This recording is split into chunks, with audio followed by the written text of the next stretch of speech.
want to revisit a story now that we first brought you here last night when we found out that even more unmarked graves of children had been found in Canada.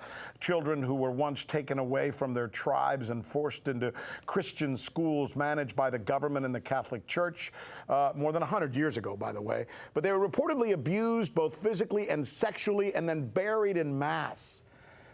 So as wrong as it was, obviously, it's also wrong that many in Canada are now attacking Catholic churches, burning them to protest those historic incidents.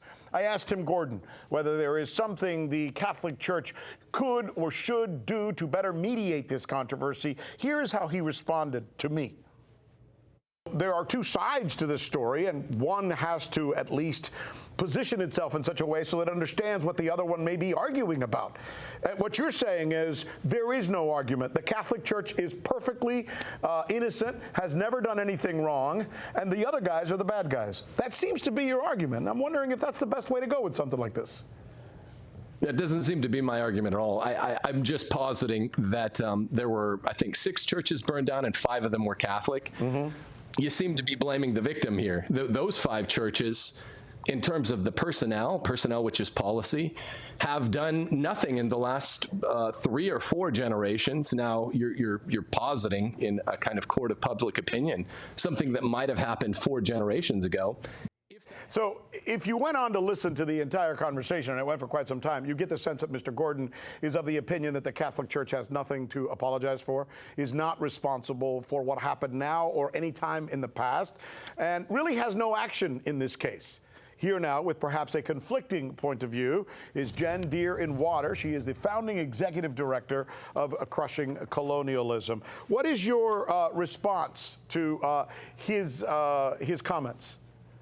Well, the first thing I need to say is that this is not something that happened hundreds of years ago or 3 or 4 generations ago. The last residential school was closed in 1990 in Canada, and we also have boarding schools in the U.S., which also closed in the 1980s and 90s. This is not an issue from generations ago, not that that would excuse it.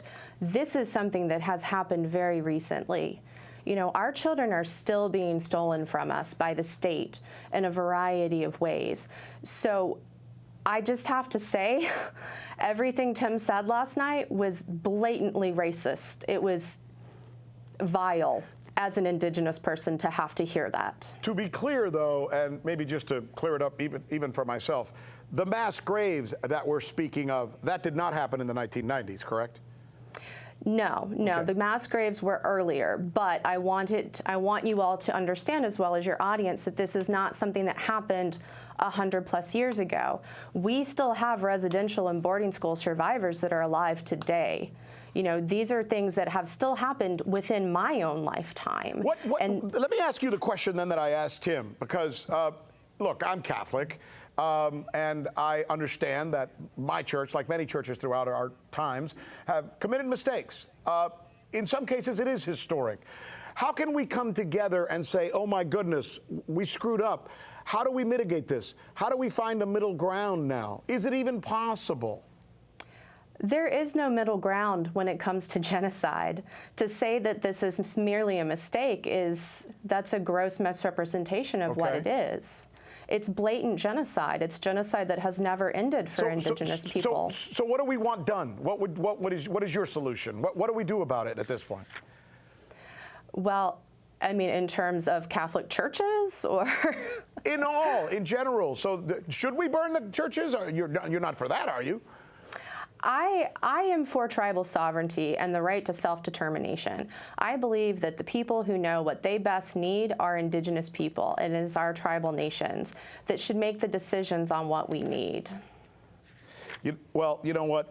This is a great conversation. I'm glad we had you on. We wanted to be really fair about this. That's why we wanted to give you a chance to give your point of view. And you are a delightful guest. Thanks so much for joining us, for taking us through this perspective. And I'm glad we were able to share it with people all over the world. Thank you so much once again. Appreciate it. That's our news. Thanks so much for being with us.